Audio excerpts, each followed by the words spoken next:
Which of the following will run 10 times? Okay, so A is 10, and we're going to run the loop if A is less than 10, and then decrement by 1 each time. However, this won't even run one time, because we start out with A is equal to 10. 10 is not less than 10, so this condition is never true. So it's not A. Alright, here we have B is set equal to 10. It will run as long as B is greater than 1. 10 is greater than 1, so this will be true. Then we're going to decrement B by 1 each time.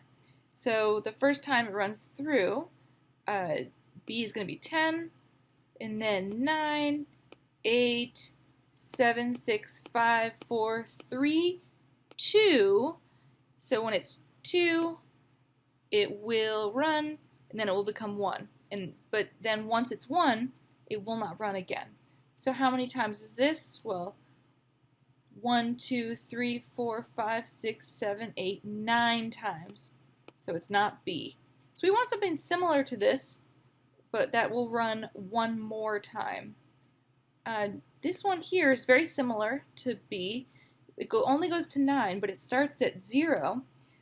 That will give us exactly the same amount of iterations. So this will also be 9. Let's check this one. Here we start at 0.